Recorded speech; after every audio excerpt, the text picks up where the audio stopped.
Hello, directions for Corner Convenience Store.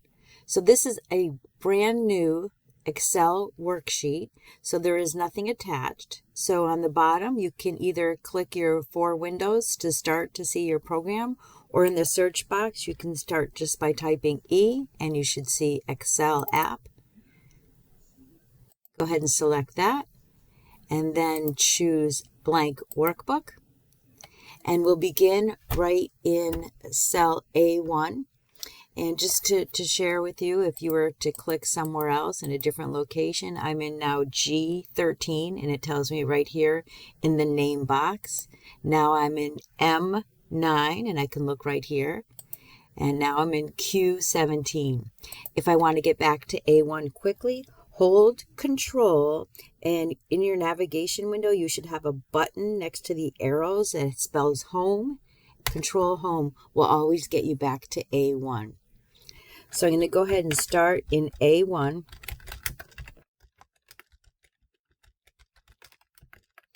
And then Enter will accept what's typed in A1, and it looks like it's in B1, but it really isn't. If I click B1, there's nothing there.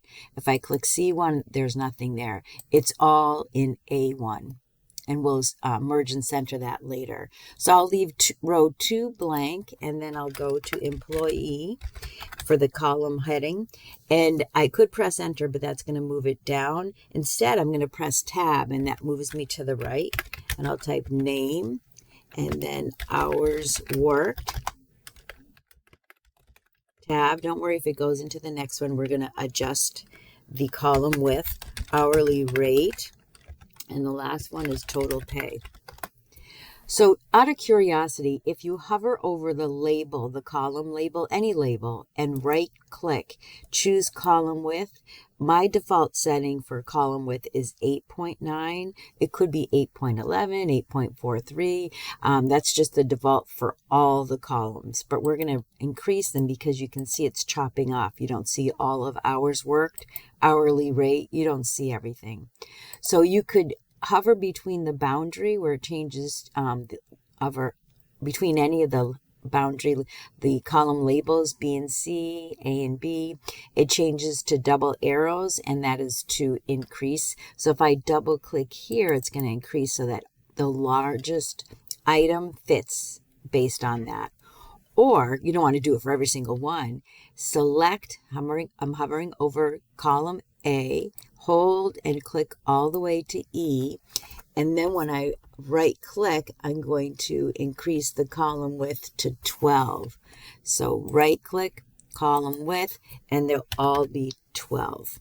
And that's 12 points, meaning you could fit 12 characters, but the characters are different because L's are smaller than M's, for example, but now they're exactly the same.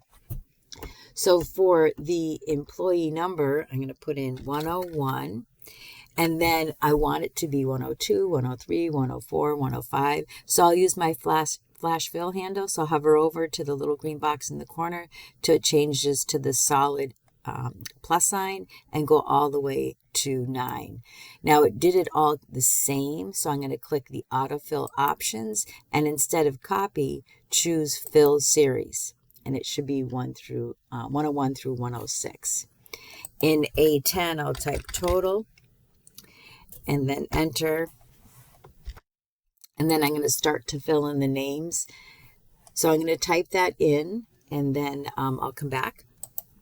So now I'll select C4, and I'm going to put in the hours worked. So I'll type in 35 and press enter. And notice that the numbers will go to the right of the cell and text goes to the left. So you can also see that in column A. So I'm using enter so I can go down the column.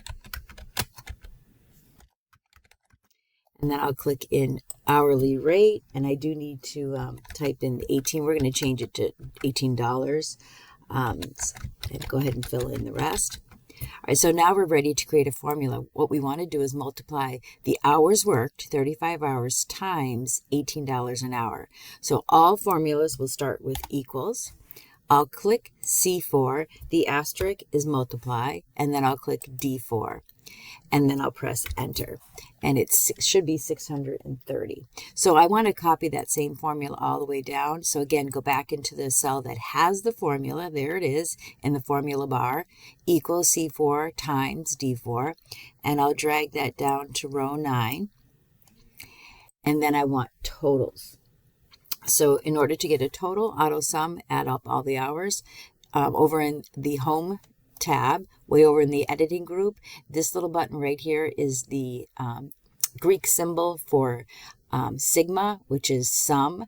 If you click the down arrow, you'll have more options, but if you click just the symbol, you don't have to hit the down arrow, because that's what we want, is sum. So it should already ask you, do you want the sum of C4 through C9? And I do, so I'm just going to press tab. I could press enter, but I also want to do the auto sum here as well. Or I could come here and drag it across. And if you wanted to check the formulas, you could go to Formulas, Show Formulas, and you'll see that it added C4 through C9. It added D4, column D, through D9, and then E4 through E9. And then you also see the total pay, hours, column C, times hourly rate, column D, row 4, row 5, row 6, and so forth. So now hours worked will remain the same in just general format, but for columns D and E, I'm going to select, and I'm using the open plus sign. On the home tab, I'm going to select the accounting number style.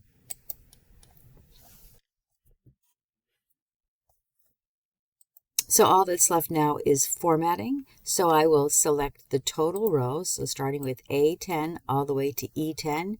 In cell styles, I'll select the total, which gives you a single line above it and a double line below it, meaning there's no more. I'll select A3 to E3, and in cell styles, you can select anything you'd like. And sometimes I put it in bold.